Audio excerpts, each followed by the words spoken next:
Every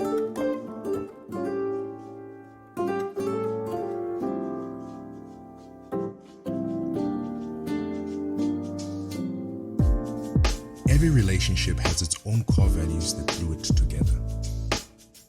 Central to ours is love, family, and adventure. This is Real Black Love.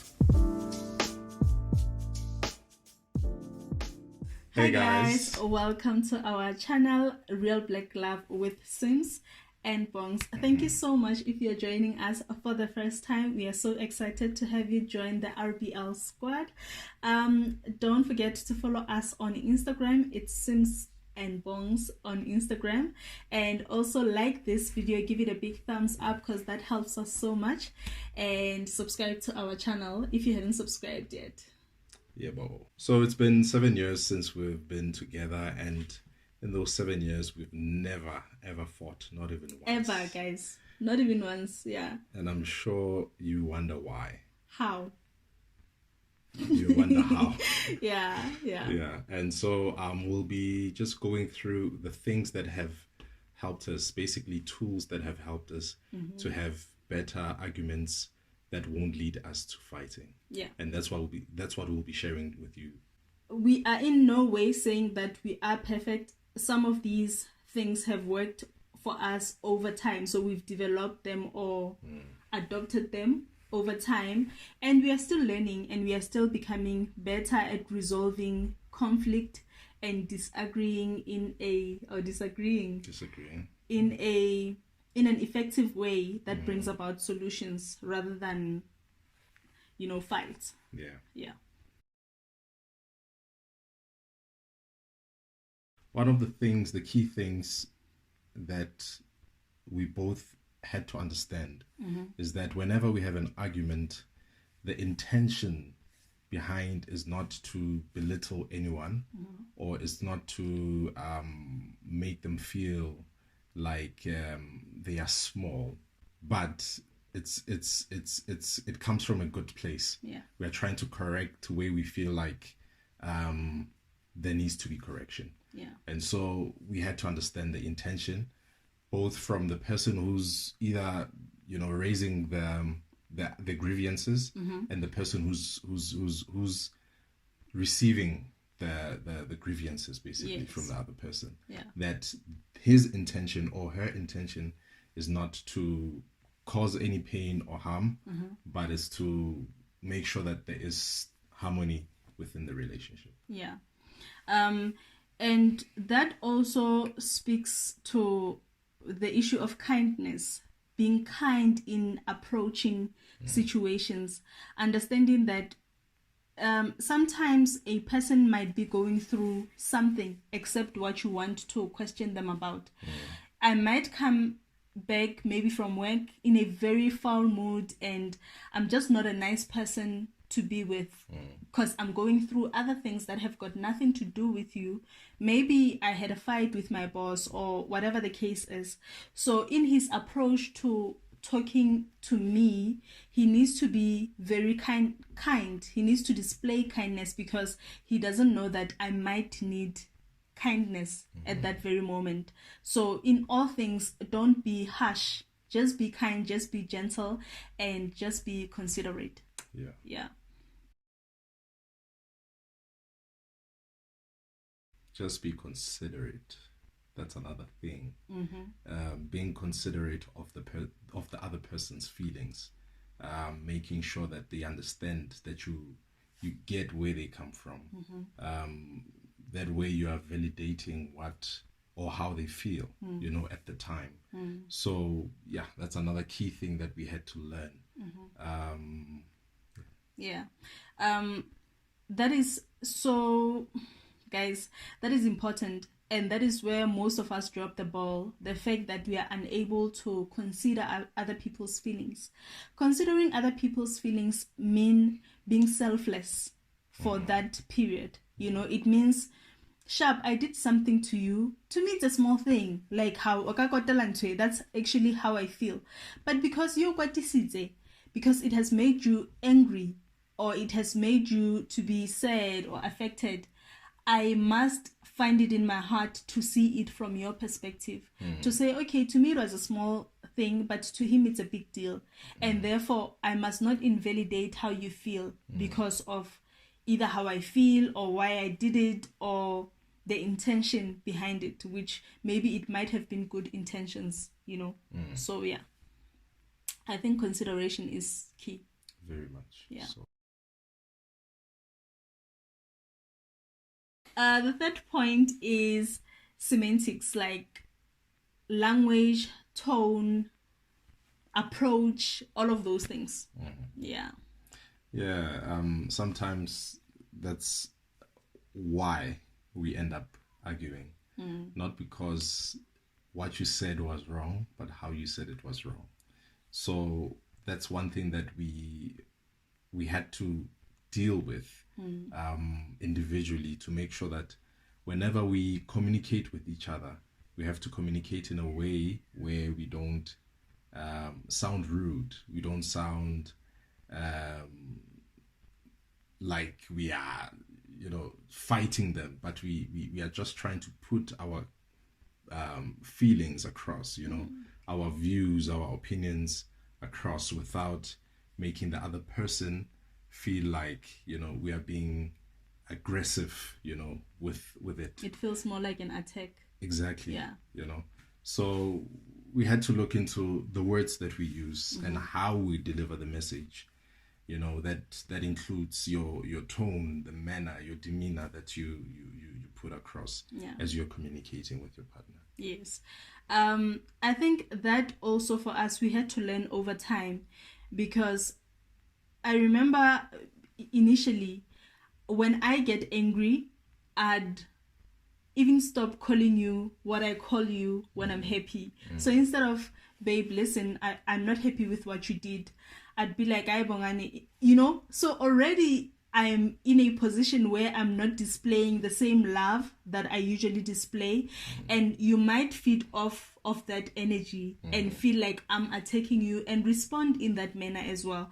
So I think the same kindness, the same love that you usually display, you should also be able to display it or learn to display it even in moments where you are feeling like you're not very happy with your partner. Yeah. And also, guys, we need to, I think as people generally, like overall, we need to speak differently. We need to speak life and positively over a person. It doesn't mean now that I am angry, I have a right to speak to you in any way that I want to speak to you. I have the right to call you names, because sometimes those things can even leave scars and lead to resentment, where you resent me because hi, or hi, this thing, So you need to keep the same respect, keep the same love in dealing with things.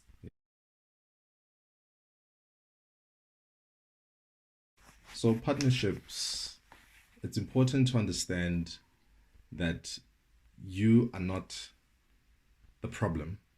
You are facing a problem. Yeah. So when you are in a challenge, you should understand that the challenge is not you.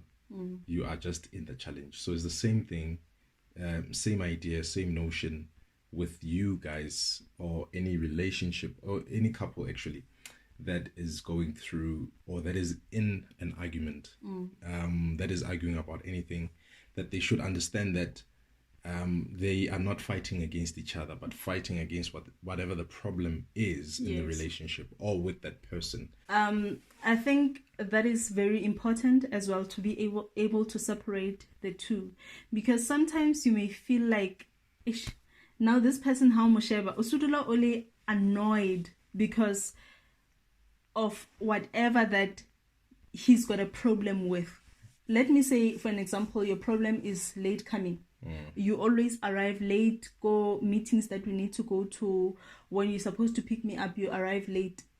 If I understand that maybe an issue that you have is an issue of timekeeping, then it's easier for me to be able to say, okay, how do we deal with the timekeeping issue? You're not fighting against this person because this person might have a certain problem. Even with us, if we are having a problem, saying maybe we are not able to afford this thing and it's frustrating me because I need it urgently. We must understand that we are fighting against our financial situation and not each other. The problem is not here. The problem is something it's outside, and sometimes those things you cannot even control them. Yeah, so we need to remain partners in all things. Agreed. Guys, it's okay to take time out. It's okay to approach things aging. You know, sometimes as people we are not the same. When we encounter a problem, a certain problem, my first instinct is let's deal with it, and let's deal with it now. You are different. You keep quiet for some time. You might not even raise that problem now. Even when I do raise the problem right now, you may not vocalize your feelings right now because you need time out. You need to think about it, because maybe at that point you are emotional. Maybe at that point you feel like if you deal with it, you're not going to be rational in your reasoning.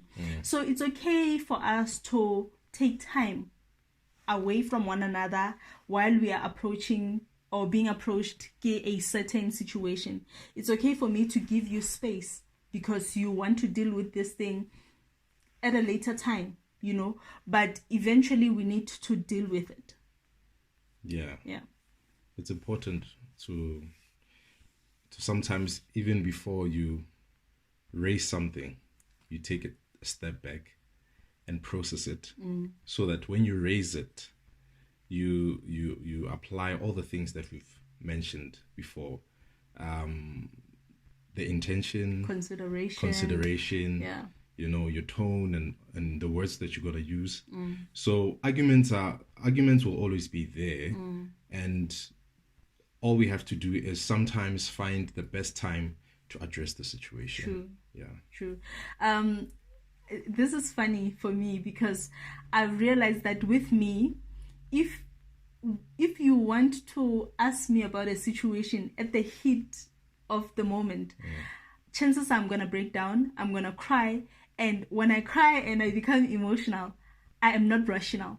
I literally blow everything out of proportion. If he touches me while I'm there, I'm like, you even touch me, like everything just spirals out of control, because at that moment I am not in a calm state of mind to be able to deal with certain things. So that is why this is very important for me. Yeah. It's very important that you find a way that works for you, because all the things that we are saying, although they may be applicable, you might have to apply them differently from how we are applying them. You might need less of this and more of that. So you just have to find your rhythm, you know, as a couple. Understand your partner better. That's how you'll find your rhythm. Because if I understand her better and she tries to also understand me better, then we'll both know what works for us, what works for her, what works for me. And so that's how we will you know, find the rhythm of our relationship. Yeah, very true. I think especially ladies, we sometimes have these couples that we sort of they are like our role models as couples. We idolize them, we look up to them, I may say. So sometimes we listen to these people giving us advice and all of that, and just because they said it, it doesn't mean you need to apply it just as they said it, because the guy that you are learning from might be different from your guy. You may be different. Your situation might just be unique on its own. So read these things, read these advices that you read everywhere. Listen to your friends, maybe sharing their own stories, but just because it has worked for your friend, it doesn't mean it will work for you. So be very sensitive when it comes to picking solutions that are applicable to your relationship. Yeah, and it's important to understand the difference between arguing and communicating. You know, arguing is trying to prove that you are right, or that thing is right, you know.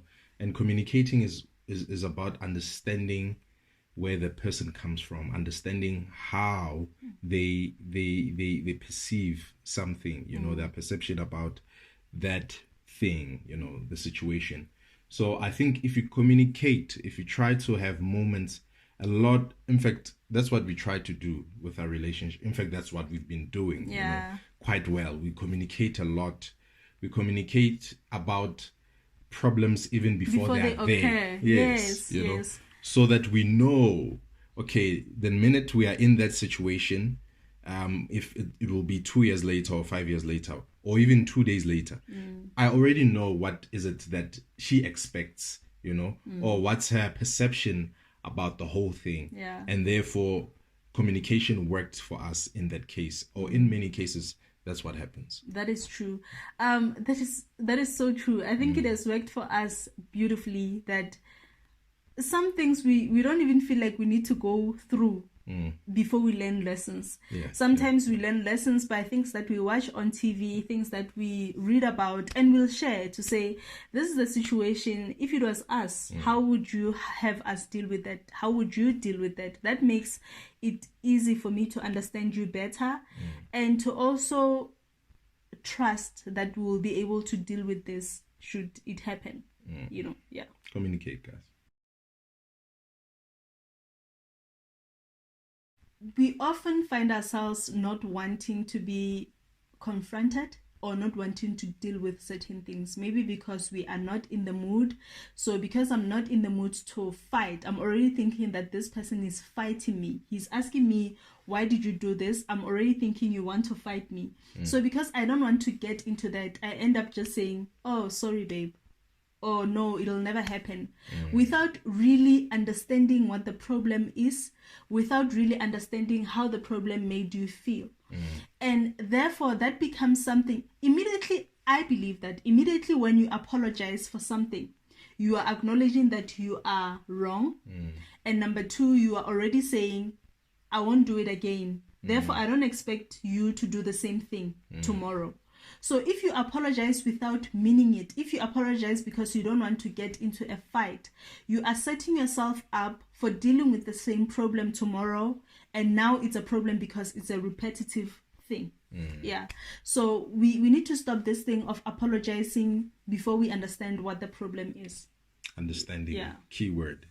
So we have to be very sincere in understanding where the problem is, how it came about, and how should it be resolved. I remember you used to say to me, because guys, I used to apologize a lot for a lot of things because I had this thing. No, but it's not a big deal. Okay, I'm sorry. Hey, I'm sorry. And he'd be like, don't apologize. If you don't see why it's wrong, don't apologize until you see what is wrong about that particular thing. Don't apologize for the sake of peace, because you might even be apologizing because you are suppressing your own feelings that are contrary. We'd rather spend 2 hours talking about that one small thing. Let's talk about it until we establish, okay, now we need to actually reveal what do they call it? Rooster. Yes, where we write, or you need to do this, you need to do this. That is the better way of dealing with things. I always say that without willingness, nothing can be done. It's over. If I'm not determined, to fix it, whatever it is, then there's no way it's gonna be fixed, because she'll probably be the one who does a lot of the work that needs to be done, and I won't be doing anything because I'm not willing to put in the work. And it's so tiring when you're doing the work only one. Like it becomes pointless. It's a lot. Yes, it becomes pointless. Sorry. I think with willingness, the easiest example that I can think of right now is an issue of cheating. If I catch you cheating on me, the number one question is, are you still willing to be in this relationship, in our relationship? because if you are willing to be in our relationship, then there's something that we can talk about. There's something that we can deal with there. If someone is not willing to be in your relationship anymore, then there's nothing. There's no solution that can come out of any situation, you know, because this person, the heart, the mind, everything is no longer here. But as long as there's a will, then there's courage, or there's energy to now want to explore other things we can do. If you are willing to stay in a certain situation, then you are now able to say, okay, let me try counseling, let us try doing this. You are open to solutions that can be brought about, basically. Yeah. Without willingness, you cannot be determined. Yeah. And you cannot commit. True. You're just not willing. You are done, basically. Point number 9 talks about you not bringing up the past. You don't bring the past into the current situation and into the future. You don't take it into the future, because then what is the point of us having dealt with the past if you are going to bring it? If I forgave you when you did something 10 years ago, why should I keep referring to that thing? It means I'm not healed. It means I still have held that thing against you. So now I honestly believe that for us to fully move on, for us to have a new approach when dealing with situations, we need to let go of all the things we've been through and won, overcame, those challenges in the past. Yeah. Another thing is being mindful of not having to bring along the things that you had already either learned from your past relationships and applying them in your current relationship, thinking that they will work, because sometimes you have a certain understanding about women, or about men from your past relationship, thinking that that's how this woman or this man is like, and that's not necessarily the case. Every person is unique, and that is why we should not in any way generalize with relationships. Every person is unique, and you should never carry things of the past from your past relationships into the new relationship, as much as you are not carrying the things that have been resolved in your relationship, issues that have been resolved in the past, and bringing them into the present, or even taking them with you into the future of your relationship. So you just have to let go of all those things, so that whenever you guys are having an argument about anything, or you are communicating about something, you don't bring up things that will even cause more damage, basically. Yes. Aggravate. Aggravate. Yeah.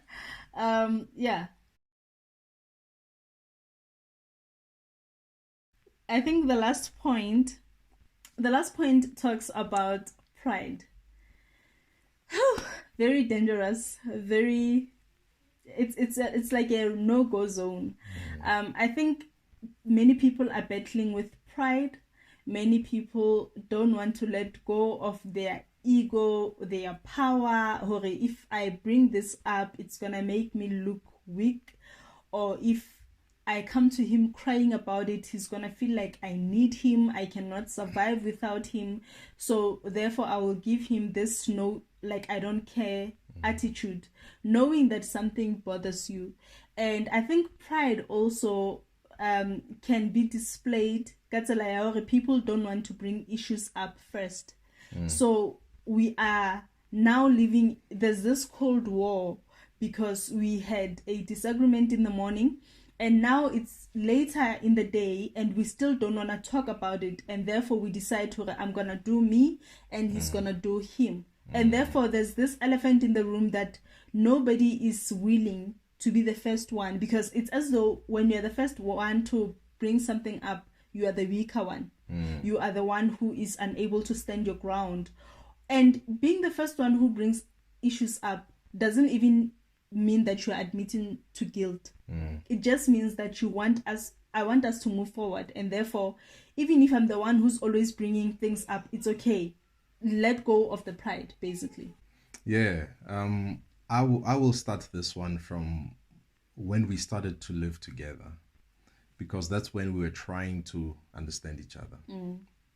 And for both of us, pride took over. It was a thing. It really took over, and with her, it was different in a sense that she never knew how to apologize. To just say sorry. It would always be a thing of, and it took her a long time, probably about 2 years, maybe to really start, understanding. But it would take a lot for her to say sorry. She wouldn't even say sorry, because maybe she had pride. So with me, it was a matter of what you just said. Mentioned that I wouldn't want to bring it up. So pride can take away the opportunity for you guys to resolve your issues, in many ways. So what pride did, or having pride did for me, was if she did me wrong, I would want her to come and apologize. But she had too much pride to come and apologize. So because she won't come and apologize, I would then say, okay, I'll just be mute. We'll have a Cold War, and that's how it will be until she breaks down, because she would be the first one to break down. Now, that shows how cruel the other person can be because of pride, but also so it was good that she was breaking down, I guess, to some degree. But pride was eating away the chance of us resolving our issues sooner. And therefore, we always had, for the first few weeks of staying together, we always had 2-3 days where we are not really communicating. We are talking to pass the message. We're not really talking to each other. Like, it's, do you want this? Okay, cool. Yeah. But as soon as we let go of pride, we started resolving our issues much quicker, much sooner. Yeah. Basically, guys, that's it. My parting shot for this video is basically to come here and tell you guys that it is possible to deal with conflict in a positive way, a way that builds. And it is also to highlight the fact that we are human, we are flawed, and to be mindful of that at all times, that whatever that I am unhappy with you because of, I am as equally capable of doing the same thing. We are equally capable of making errors. We are equally capable of each other. We are fallible. We are fallible people as people. Yeah, so that's my parting shot, basically. So we need to be very understanding and loving. Yes, and loving. Yeah. Like the Bible says, love covers all manner of sins. Multitude of sins. Yeah. Yes. Thank you. Multitude of sins. Yeah. Wow. Anyway, guys, that's it for today. Thank you very much for watching, and we'll see you next week. Thank you so much, guys.